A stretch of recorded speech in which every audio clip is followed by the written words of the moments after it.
एक तरफ दुनिया जहां तमाम तरह की जानकारियों के पीछे चूहों की चूहा दौड़ में लगी हुई है, वहीं किसी ने एक बार खूब कहा था कि दुनिया में सबसे जरूरी है आध्यात्मिक ज्ञान। ये थे स्वामी विवेकानंद, जिनका जन्म 12 जनवरी 1863 को एक बंगाली परिवार में हुआ था। विवेकानंद होने से पहले नरेंद्र नाथ दत्ता थे। वे अपने माता पिता की 7 संतानों में से एक थे। कहते हैं हर अच्छे काम में किसी न किसी महान व्यक्तित्व की छाप अवश्य होती है। जे.आर.डी. टाटा को टाटा इंस्टीट्यूट ऑफ रिसर्च बनाने की प्रेरणा स्वामी विवेकानंद से ही मिली थी, जब वे दोनों एक ही जहाज पर एक दूसरे से मिले थे। शिकागो धर्म सम्मेलन के बाद दुनिया की तमाम बड़ी हस्तियां उन्हें सुनने को ललायित रहती थी। महान आविष्कारक निकोला टेस्ला स्वयं दर्शन और वेदांत पर उनके भाषणों को सुनने के लिए 2-2 घंटे खड़े रहते थे। आखिर उसी वक्त तो भारतीय दर्शन अपने चरम पर पहुंचा था और विज्ञान ने भी माना कि भारत के वेद वेदांतों में जो लिखा है, विज्ञान उसे ही कहीं और तलाशता रहा। हीरा कोयले में था, जाने क्या क्या तलाशते रहे, जो दफन ही न था कहीं, उसी को तलाशते रहे। तो दोस्तों, आज हम आपको विवेकानंद जी के बारे में 7 बिंदुओं में वे सब बताएंगे जिसे जानकर आप ये जरूर समझ सकते हैं कि आखिर क्यों कहा जाता है कि युवाओं को स्वामी विवेकानंद के जीवन से प्रेरणा लेनी चाहिए। लेकिन इससे पहले अगर आप चैनल में नए हैं तो सब्सक्राइब करना ना भूलें।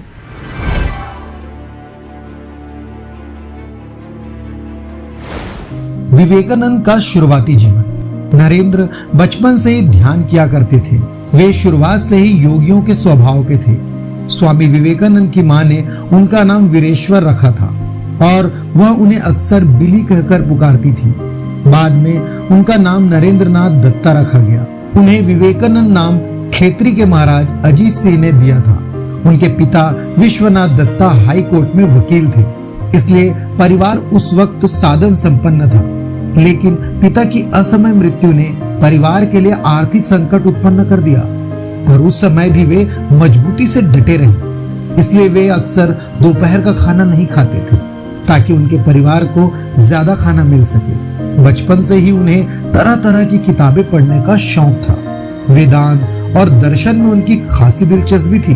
भारतीय दर्शन के साथ उन्होंने पाश्चात्य दर्शन का भी बारीकी से अध्ययन किया। आगे उन्होंने इसी विषय में अपनी पढ़ाई की। विवेकानंद की एकाग्रता देखकर जब उनके शिक्षक रह गए दंग। विवेकानंद, जिन्हें बचपन में नरेंद्र नाम से बुलाया जाता था, वे काफी जिज्ञासु स्वभाव के थे। 700 पन्नों की किताबें 1 घंटे में समाप्त कर देते थे।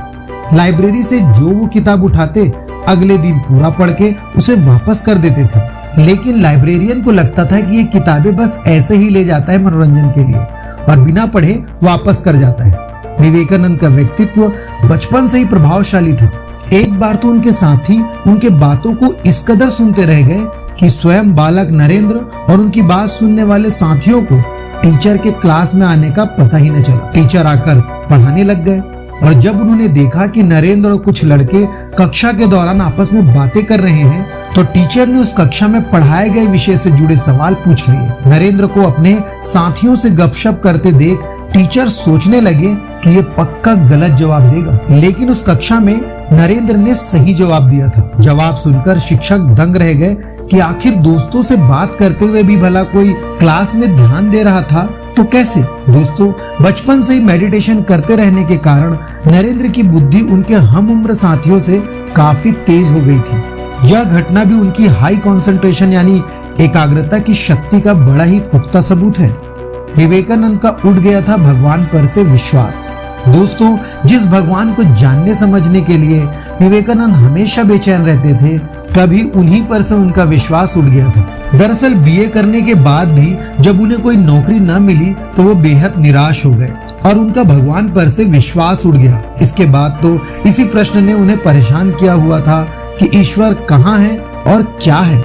ईश्वर की खोज में निकले नरेंद्र और बने विवेकानंद। नरेंद्र के पिता पाश्चात्य सभ्यता में विश्वास रखते थे और अपने पुत्र को भी अंग्रेजी पढ़ाकर पाश्चात्य सभ्यता के ढर्रे पर चलाना चाहते थे। लेकिन नरेंद्र की बुद्धि बचपन से ही तीव्र थी। वे सदैव परमात्मा और अध्यात्म में ध्यान मग्न रहते थे। विवेकानंद पहले ब्रह्मा समाज में गए, लेकिन जब वहां उन्हें संतुष्टि नहीं मिली तो लौट आए। पढ़ाई के दौरान उनके एक संबंधी ने उन्हें रामकृष्ण परमहंस के पास लेकर गए और यहाँ से शुरू हुआ नरेंद्र का विवेकानंद बनने का सफर। स्वामी विवेकानंद को हम सब शिकागो की धर्म महासभा में दिए उनके ऐतिहासिक भाषण से जानते हैं, जहाँ जाकर उन्होंने भारतीय संस्कृति से दुनिया को कुछ इस तरह से रूबरू कराया कि आज समस्त भारतवासी उनका ऋणी है। मगर शिकागो धर्म सभा से पहले स्वामी विवेकानंद जी का मन बड़ा ही बेचैन रहता था। कारण था उन्हें अपने वास्तविक लक्ष्य का पता न होना। तब स्वामी विवेकानंद ने एक बार अपने गुरु रामकृष्ण परमहंस से निर्विकल्प समाधि का वरदान मांगा। गुरु नाराज हो गए, बोले, तुम्हें लज्जा नहीं आती? मैं तो चाहता था तुम समाज सेवा करोगे, पर तुम तो केवल अपनी मुक्ति के लिए परेशान हो। 1886 ईस्वी में रामकृष्ण परमहंस का निधन हुआ तो स्वामी विवेकानंद ने आध्यात्मिक साधना की। उसके बाद अकेले यात्राओं पर निकले। उन्होंने धन और यश की जगह मानव सेवा को चुना और यही उनका जीवन का लक्ष्य बन गया। उन्होंने तय कर लिया था कि भारत की प्राचीन शिक्षा का प्रचार करें और विदेशों की नवीन शिक्षा को भारत लाएंगे। उनका एक ही ध्येय था कि आप जो भी करो उससे मानवता का कल्याण होना चाहिए। बेहद दिलचस्प और हंसमुख इंसान थे विवेकानंद। दोस्तों, विवेकानंद केवल वेदांत में लिखी हुई गंभीर बातें ही नहीं करते थे, बल्कि हास परिहास उनके व्यक्तित्व में पहले से ही निहित था। एक बार एक भोजनालय में स्वामी विवेकानंद अपने एक परिचित प्रोफेसर के साथ खाना खाने बैठे थे।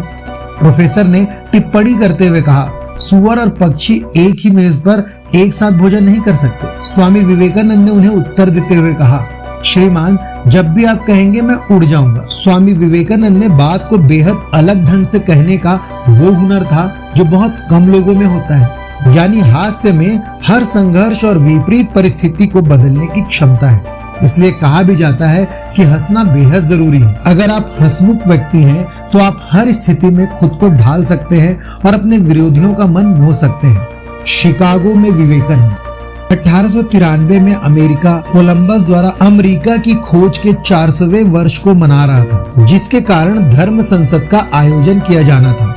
उस समय पूरे विश्व में इस धर्म संसद की धूम मची हुई थी। बताया जाता है कि दक्षिण गुजरात के काठियावाड़ के लोगों ने सबसे पहले स्वामी विवेकानंद को विश्व धर्म सम्मेलन में जाने का सुझाव दिया था। फिर चेन्नई के शिष्यों ने भी निवेदन किया। खुद विवेकानंद ने लिखा था कि तमिलनाडु के राजा भास्कर सेतुपति ने पहली बार उन्हें ये विचार दिया था, जिसके बाद स्वामी जी कन्याकुमारी पहुंचे थे। लेकिन शिकागो के धर्म संसद में भाग लेना विवेकानंद के लिए इतना आसान नहीं था। फिर भी स्वामी विवेकानंद 5 हफ्ते पहले शिकागो पहुंच गए।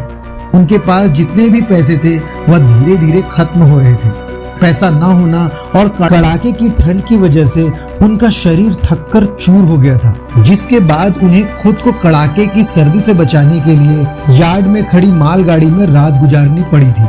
जब धर्म संसद में स्वामी जी पहुंचे तो उन्हें किसी ने तवज्जो तक नहीं दी। उनके कपड़े पर लोगों ने कई टिप्पणियां की, लेकिन जब उन्हें 2 मिनट के लिए बोलने का मौका मिला तो सभी भारत के उस सन्यासी को सुनते रह गए। अमेरिका के भाइयों और बहनों कहकर उन्होंने लोगों का दिल जीत लिया और हिंदू संस्कृति को विश्व पटल पर ऐसे रखा कि सारी दुनिया अगर किसी सच्चे हिंदू का नाम लेती है तो सबसे पहले एक ही नाम विवेकानंद का ही लिया जाता है। विवेकानंद का ऐतिहासिक भाषण और धर्म के बारे में विवेकानंद। शिकागो के धर्म संसद में स्वामी विवेकानंद जी ने देखा कि भारतीय भगवत गीता को सबसे निचला दर्जा दिया गया था। इसके कई दृष्टिकोण हो सकते हैं, लेकिन स्वामी जी ने अपने भाषण से सबको प्रभावित किया। उन्होंने भगवत गीता की ओर इशारा करते हुए कहा, नींव अच्छी है।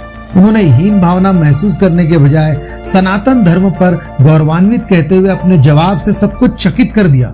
उनका कहना था कि जिस तरह गीता के ऊपर सभी धार्मिक ग्रंथों को रखा गया है, यही दुनिया को दिखाती है कि गीता सभी ग्रंथों का आधार है। उनकी जगह यदि कोई और धार्मिक नेता होता तो गुस्से से उसी वक्त मन छोड़ देता, लेकिन ये विवेकानंद जी के पॉजिटिव एटीट्यूड का कमाल था। दोस्तों, आजकल जबरदस्त धार्मिक उन्माद और रेसिज्म या नस्लवाद का दौर शुरू हो गया है, जिसका कारण है लोगों में अपने ही धर्म के प्रति उसकी पॉजिटिव एटीट्यूड का न होना।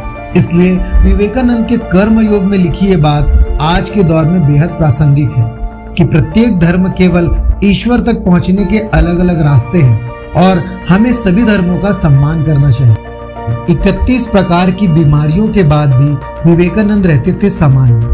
ऐसा कोई सिद्ध योगी ही कर सकता है, क्योंकि केवल 39 वर्षों के जीवन काल में दुनिया भर में भारत के आध्यात्मिक विरासत का संदेश फैलाने वाले स्वामी विवेकानंद ने कई स्वास्थ्य समस्याओं और कम से कम 31 बीमारियों से संघर्ष किया, लेकिन फिर भी वे अपने सारे काम ऐसे करते थे जैसे मानो सब कुछ सामान्य हो।